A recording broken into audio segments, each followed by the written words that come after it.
जैसे किसी को धन का अभिमान होता है, विद्या का अभिमान, कुल का, बुद्धिमत्ता का, कई तरह का, लेकिन धन्य भाग है जिनको ये अभिमान आ जाए, हम श्री श्यामाजू के बल अभिमानी, श्यामाजू का अभिमान आ जाना, ये परम पावन अभिमान है, ये त्याज्य नहीं है। जैसे गोस्वामी जी कह रहे हैं, ये अभिमान भूल कर भी हमारे हृदय से कभी ना जाए, ये भरा रहे कि सियाराम स्वामी हो मैं उनका सेवक, अस अभिमान जाय जनि भूरे, मैं सेवक रघुपति पति मोरे, मैं सेवक रघुपति पति मोरे। हमारे माई श्यामाजू को अभिमान, ये अभिमान समस्त दोषों का नाश कर देता है, ये अभिमान उत्तम गति प्रदान करता है। इस अभिमान का फल क्या है? निरखत रहूं पलक नहीं बिसरूं। जैसे देहाभिमान में हम कभी शरीर का बैठकर चिंतन ध्यान करने की चेष्टा नहीं करते, हर क्षण स्वाभाविक चिंतन होता है, हर क्षण ये हमारे ध्यान में बसा रहता है तदात्म भाव से, मैं पुरुष हूं। देखो शयन के बाद जब हम उठते हैं तो इस तदात्मका का फल देखो कि हमको ये नहीं सोचना पड़ता कि मैं स्त्री हूं कि पुरुष हूं, मैं कौन हूं, वो तत्काल अभिमान जागृत रहता है। ऐसे ही जब भागवती का अभिमान होता है, जागृत स्वप्न सुषुप्त स्फुरत में राधा पदाब्ज छटा, भजन करना थोड़ी पड़ता है। ऐसे अभिमान वाले के हृदय में हर समय तदात्म भाव से भजन होता रहता है, पर ये बहुत कृपा पात्र के हृदय में आता है। ऐसा नहीं कह सकते कि बहुत साधना के बाद आता है, नहीं, असाधन युक्त, साधनहीन यदि वो कहीं भगवत कृपा से दुर्लभ बात महापुरुषों का संग पा जाए और उसके हृदय में बैठ जाए, मैं तो अब एक बात पकड़ लिया, कुछ बने न बने, मैं श्यामाजू का, श्यामाजू हमारी, बस मैं श्यामाजू का, श्यामाजू हमारी, ये अंदर बढ़ता चला जाए और ठसक बन जाए, ये ठसक बन जाए हमारे माई श्यामाजू को अभिमान। बहुत सुंदर, इसका तभी माना जाएगा कि आपके अंदर ये अभिमान आ गया है जब निरखत रहूं हर समय श्यामाजू लालजू, पलक नहीं बिसरूं, पलक झपकने के समय को भी इनका विस्मरण न हो, जैसे देह का। नयन निरूप लुभान अली माधुरी श्याम सुंदर की, ये सर्वस जीवन प्राण हमारे माई श्यामाजू को अभिमान। ये लालजू की जीवन सर्वस्व प्राण है और हम आश्रित जनों के प्रति अत्यंत वात्सल्य सिंधु उमड़ता रहता है, दासी वत्सला कर ही राधा। इसलिए इस कलिकाल में और कोई विशिष्ट साधन बन जाए बड़ा भाग्यशाली, पर हम प्रणाम करते हैं उसको। हमें हमारा साधन भी श्यामाजू हैं और हमारी साध्य भी श्यामाजू हैं। अगर साधन और साध्य श्यामाजू हैं तो असाधनों की सामर्थ्य नहीं कि प्रवेश कर सकें, और जहां असाधनों का प्रवेश नहीं है तो जीते जी वो जीवन मुक्त परम पद आनंद में है, उसे कोई परम पद और नहीं चाहिए। जो हर समय प्रिया प्रीतम को निरखता रहता है, हर समय उनके सुमिरन में रहता है, उनकी ठसक में रहता है, इससे बड़ा परम पद और क्या हो सकता है। इसलिए बहुत बढ़िया अवसर मिला है श्री श्यामा श्याम के हेतु की कृपा से, जो मानव देह की सार्थकता का स्वरूप है वो हमें मिल चुका है। श्रीधाम वृंदावन का आश्रय, रसिकों का संग, परोपकार की भावना, निरंतर नाम जप, ये सबसे ऊंची स्थिति में पहुंचा देगा। परोपकार की भावना और निरंतर नाम जप का अभ्यास श्री धाम वृंदावन का आश्रयवास जो सौभाग्य मिले, इसी से बहुत अध्यात्म की ऊंचाई पर आप चढ़ जाएंगे। अन्य स्पर्श मत करो, अन्य साधन स्पर्श मत करो, इसी से आप आगे बढ़ जाओगे। सब साधनों का फलीभूत साधन है। जैसे नौ भक्ति में जो नवी भक्ति आत्मसमर्पण है, वही यहां कही गई है। यहां से प्रारंभ हो, हमारे माई श्यामाजू को अभिमान, हमारे माई श्यामाजू को राज। यहां पूर्ण आत्मसमर्पण है, पूर्ण प्रपत्ति है, पूर्ण शरणागति है। जहां आत्मसमर्पण हुआ तो पाई रस भक्ति गूढ़ जुग जुग जग दुर्लभ भव इंद्रादि विधिम। ये बड़े बड़े ईश्वर कोटि के लोगों को भी जो प्रेम लक्षणा भक्ति दुर्लभ है वृंदावन नित्य विहार रस की, वो राधा किशोरी के चरणों में आत्मसमर्पण करने से पाई रस भक्ति गूढ़ जुग जुग जग दुर्लभ भव इंद्रादि विधिम। आगम अरु निगम पुराण अगोचर सहज माधुरी रूप निधिम। ये आगमों में निगमों में पुराणों में जो अगोचर रूप माधुरी है, वो बहुत सावधानी पूर्वक अपने अहम को केवल श्री जी के चरणों में समर्पित करना है। श्रीपाद प्रबोधानंद जी महाराज कह रहे हैं, वृंदावनस्य महिमा न ही मादृश गोचरः बबंद स्वगुणैर दिव्यैर यत् श्रीमत्पुरुषोत्तमम्। मैं कैसे महामहिम वृंदावन की महिमा का वर्णन करूं, पार नहीं पा रहा हूं। अगोचर महिमा है। ये पुरुषोत्तम प्रभु श्री कृष्ण को और लाडली जू को अपने अधीन किए हुए है, इसकी कितनी महिमा वर्णन करूं। जो अखिल कोटि ब्रह्मांड नायक परम पुरुष प्रभु श्री कृष्ण और उनके हृदय का मूर्तिमान प्रेम प्रियाजू, इनको अधीन किए हुए हैं। फिर कैसे वर्णन करूं।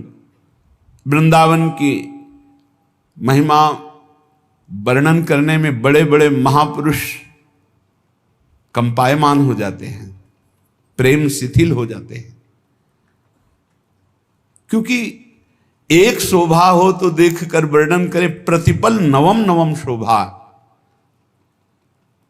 सबको आनंद प्रदान करने वाले प्रभु श्री कृष्ण आनंद समुद्र, और आनंद समुद्र को आह्लाद देने वाली श्री लाडली जू, और लाडली लाल को आनंद देने वाला वृंदावन, कैसे महिमा वर्णन करे। जब लालजू की महिमा को वेद नेति नेति कहते हैं, फिर राधा तत्व तक तो पहुंची नहीं, वेद पुराण निगम आगमों की।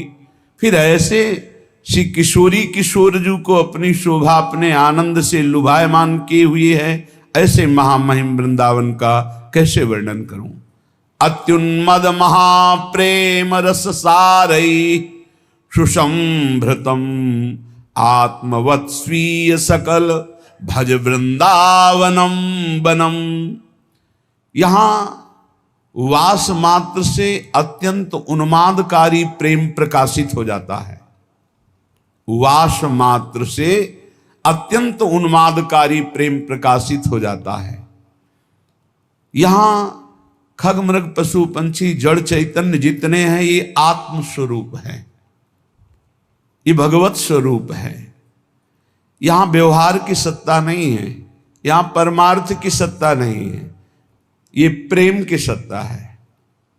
यहां सब प्रेम में है, इसलिए किसी से भी ऐसा कोई व्यवहार न बने जो सांसारिक हो, जो लौकिक हो, जो अपराध भावना प्रस्तुत कर दे, हृदय को मलिन कर दे। ये देखो क्या कर रहा है, ये क्या कर रहा है, ये सब प्रेम में है। अत्यंत उन्मादकारी प्रेम वास मात्र से प्रकट हो जाए, ऐसा महिमा है वृंदावन की। पर हम यहाँ के जड़ चैतन्य में दोष दृष्टि करके अपने हृदय को कलुषित करते रहते हैं। इसीलिए श्रीपाद कह रहे हैं, सब वृंदावन नामक वन में जो भी विराजमान है, ये सब आत्मस्वरूप है। जैसे सेवक जी कह रहे आत्मा हरिवंश प्रगट परमानंद, तो ये प्रगट परमानंद प्रदान करने वाले आत्म तत्व मूर्तिमान होकर जड़ चैतन्य नामक ये दिखाई दे रहे हैं। ये चैतन्य है, ये जड़ है, पर है वो आत्मस्वरूप। इतनी सामर्थ्य वो परमानंद प्रदान करने में समर्थ है। बस इनका अपराध न बने तो यहां वास मात्र से अत्यंत उन्मादकारी प्रेम प्रकट हो जाए। धन पुत्र कलत्रादि ममता ममतापदा इति व्यक्त्वाखिलम वृंदावनमेव च मे वरम। पर इस वृंदावन में यदि धन के प्रति आकर्षण बुद्धि, पुत्र पत्नी आदि के प्रति जो ममता बुद्धि, वही प्रेम में नहीं डूबने दे रही, मुझे तापित कर रही। धन पुत्र कलत्रा आदि ममता ममतापदा, यही मुझे ताप प्रदान कर रही, नहीं तो वास मात्र से प्रेमोन्माद हो जाए। अतएव हे प्रभु, मेरे को ऐसी सामर्थ्य दो कि मैं परिवार के बीच में रहता हुआ भी परिवार से ममता ना करूं। भाई ये बहुत जोर की बात है। ये ममता ही प्रियालाल के चरणों में प्रेम नहीं होने देती, और जन्म जन्मांतरों से इसी धोखे में फंसकर कि ये हमारे हैं, ये हमारे हैं, ये हमारे हैं, पूरा समय नष्ट हुआ, मरे, फिर इस जीव अकेले यहां से गया, फिर किसी नए परिवार, नया रिश्ता।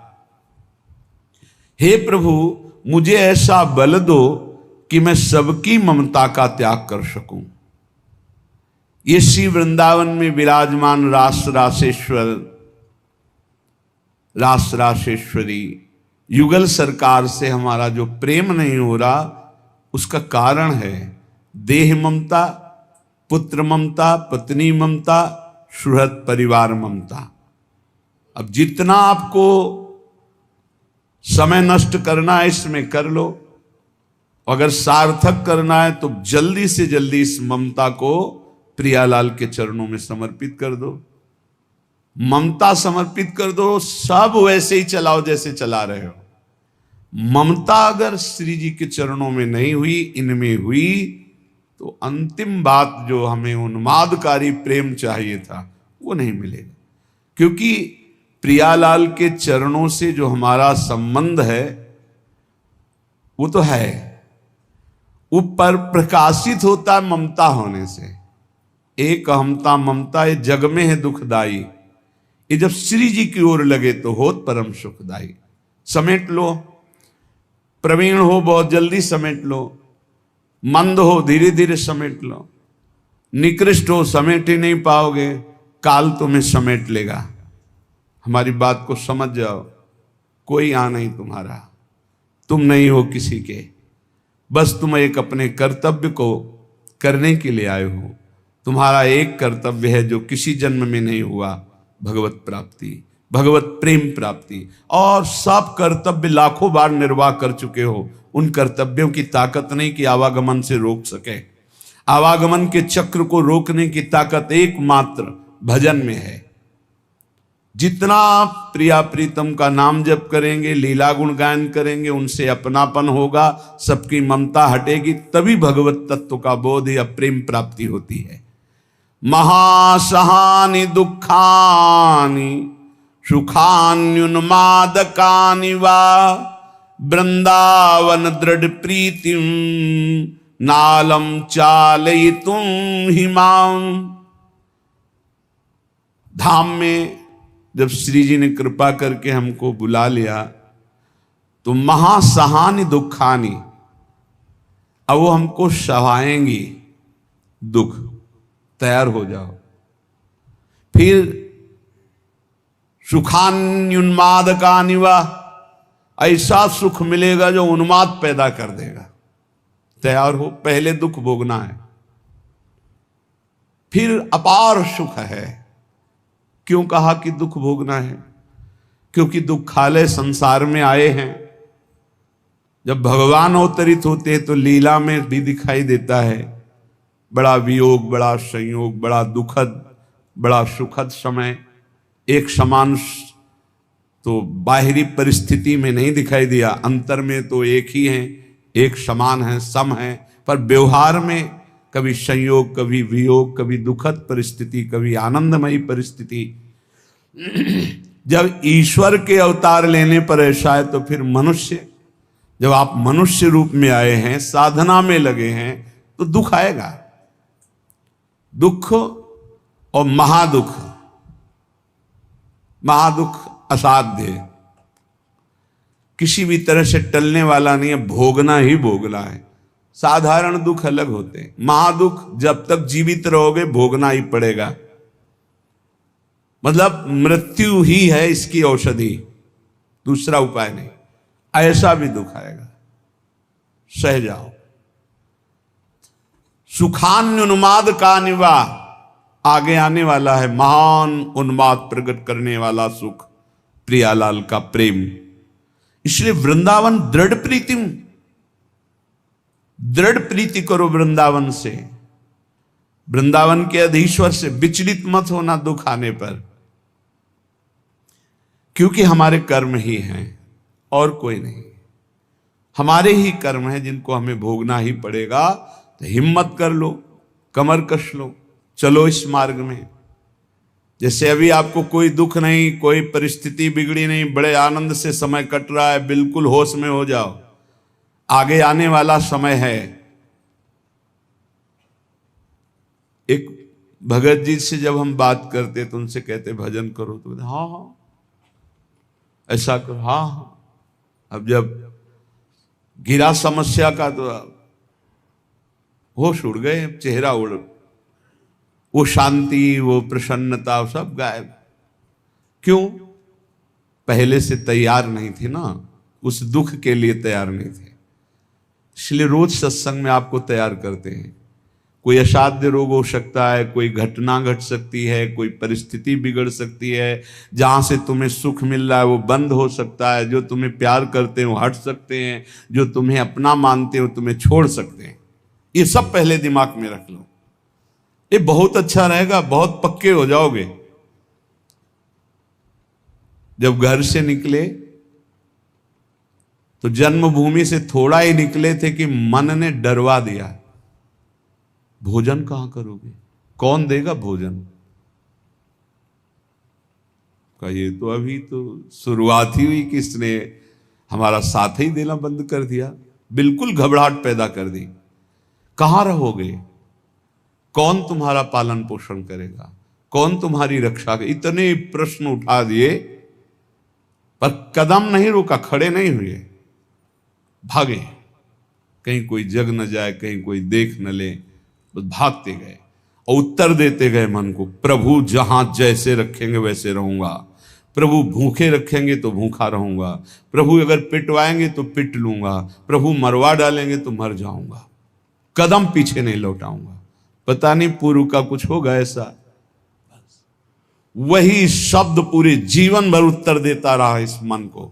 जब इसने पछाड़ मारने की कोशिश की ता उसको वही उत्तर नहीं, तो कदम आगे बढ़ते चले गए। महासहानि दुखानि सुखान्युन्मादकानि वा। अब कोई दुख नहीं है। क्यों? जैसे अपनी घर आ जाए और पता चले गाड़ी बिगड़ गई तो सुख होगा इस बात का कि गाड़ी को तो बिगड़ना ही था, पर घर आके बिगड़ी ये बहुत हुआ। अच्छा, अगर कहीं रास्ते में बिगड़ जाती तो गड़बड़ हो जाता, फिर पता नहीं अंधेरा हो जाता और हम अपने घर तक नहीं पहुंच पाते। लेकिन कृपा ये हुई कि जब घर दिखाई दिया कि आ गया तो गाड़ी बिगड़ गई, तो कोई परेशानी नहीं हुई, अपनी अटैची उतारी, अपने घर आ गए।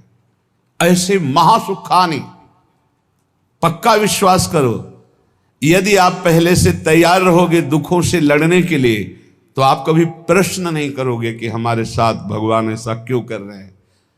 और अगर ये प्रश्न आ गया कि हमारे साथ प्रभु ऐसा क्यों कर रहे हैं, तो ना आप शरणागत हो और ना आप भगत हो। ये प्रश्न भक्त के हृदय में नहीं होते, बहुत बार सुन चुके हो। ये प्रश्न नहीं होते कि आपने दुख क्यों